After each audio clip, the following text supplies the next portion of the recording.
Sabi ni Perfecto Yasay, mahusay ang angkan ni Liberal Party standard bearer Mar Rojas sa black propaganda. Ito ang naging epektibo sa panahon pa ng lolo nito, kaya naging Pangulo si Manuel Rojas. Liberal Party rin ang kumilos noon sa demolition job. Dinurog nila sa pamamagitan ng black propaganda ang matinding kalaban noon na si Sergio Osmeña. Ngayon ay tinawag ng pahayagang bulgar na si Ricky C. ang nangangasiwa ng Media Bureau ng LP. At ito ang tuwirang tinukoy na siya ring nang aasar kay Senator Miriam Santiago sa pagkwestiyon kamakailan sa kalusugan ng senadora. Kahit pa nga sinabi na gumaling na ang cancer ni Miriam sa baga. Isang strategist na abogado na kilala raw ni Davao City Mayor Rodrigo Duterte ang nag-iisip ng mga foul na banat laban sa kanya at kina Binay, Poe at Santiago para pabaunghin lamang si Mar. Kaya kapag nagsalita na raw si Digong, ay lilitaw ang tunay na imahe ni Mar Rojas na taliwas sa tingin sa kanya ng mga Pinoy. Napuno na ang salop, nagbanta na si Digong na pasasabugin niya ang pinakamabahong lihim ni Mar. May kinalaman kaya ito sa giant benefactor na ikagugulantang ng mga Pilipino? Bakit nagalit si Digong kay Mar? Ang mas mabuti sigurong itanong ay ganito, bakit may nangwawasak sa mga kalaban ni Mar? Sabi ng mga manunulat ng pahayagang bulgar na sina Alan Lopez at Madel Villar, ang Liberal Party talaga ang nagpapasimuno ng black propaganda sa 2016 presidential elections bilang demolition job sa lahat ng kalaban ni Mar. Isa-isahin natin, ang Media Bureau di umano ni Mar ang nagpakalat na may cancer sa lalamunan si Digong. Nasaktan ang pamilya ng alkalde dahil ang totoo, may cancer nga ang asawa nito kaya hindi dapat ginagamit ang sakit na ito bilang pambubulabog sa kalaban ng manok ng LP.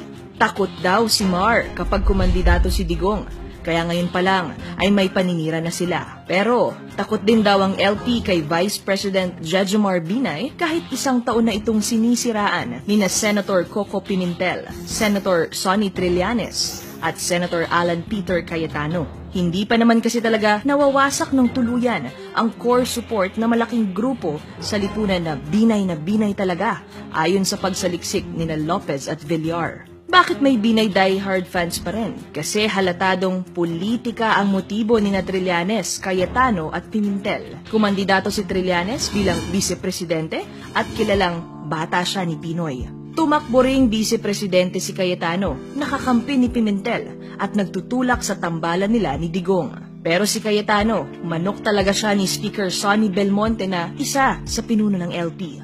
Alam niyo rin ba na Media Bureau ni Mar ang tinumbok ni Senator Grace Poe na nanira agad sa senadora noong malamang tatakbo si Poe na kalaban ni Mar sa pagkapangulo? Kaya nga, hindi napilit ni Pinoy si Grace na maging running mate ni Mar. Ang sumunod na pangyayari, kaliwat ka ng kaso sa issue ng citizenship at residency ang ibinato kay Poe. Tulad ito ng kaliwat ka ng issue ng corruption kay Binay na walang batayan pero dinudurog na ang dalawa sa bar of public opinion.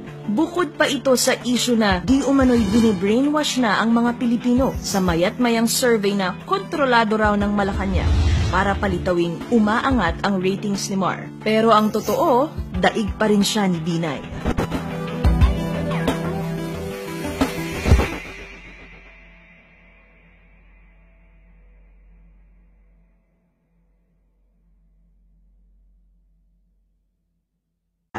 Na taliwas sa tingin sa kanya ng mga Pinoy. Napuno na ang salop, nagbanta na si Digong na pasasabugin niya ang pinakamabahong lihim ni Mar. May kinalaman kaya ito sa giant benefactor na ikagugulantang ng mga Pilipino? Bakit nagalit si Digong kay Mar? Ang mas mabuti sigurong itanong ay ganito, bakit may nangwawasak sa mga kalaban ni Mar? Sabi ng mga manunulat ng pahayagang bulgar na sina Alan Lopez at Madel Villar, ang Liberal Party talaga ang nagpapasimuno ng black propaganda sa 2016 presidential elections bilang demolition job sa lahat ng kalaban ni Mar.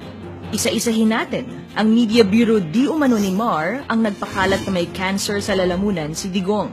Nasaktan ang pamilya ng alkalde dahil ang totoo, may cancer nga ang asawa nito kaya hindi dapat ginagamit ang sakit na ito bilang pambubulabog sa kalaban ng manok ng LP. Takot daw si Mar kapag kumandidato si Digong, Kaya ngayon pa lang ay may paninira na sila. Pero takot din daw ang LP kay Vice President Jejomar Binay kahit isang taon na itong sinisiraan ni Senator Coco Pimentel, Senator Sonny Trillanes at Senator Alan Peter Cayetano. Hindi pa naman kasi talaga nawawasak ng tuluyan ang core support na malaking grupo sa lipunan na Binay talaga ayon sa pagsaliksik ni Lopez at Villar. Bakit may Binay diehard fans pa rin? Kasi halatadong politika ang motibo ni Trillanes, Cayetano at Pimentel. Kumandidato si Trillanes bilang vice-presidente at kilalang bata siya ni Pinoy.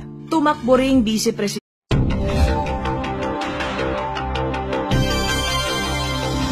Sabi ni Perfecto Yasay, mahusay ang angkan Liberal Party standard bearer Mar Rojas sa black propaganda. Ito ang naging epektibo sa panahon pa ng lolo nito, kaya naging pangulo si Manuel Rojas. Liberal Party rin ang kumilos noon sa demolition job. Dinurog nila sa pamamagitan ng black propaganda ang matinding kalaban noon na si Sergio Osmeña. Ngayon ay tinawag ng pahayagang bulgar na si Ricky C.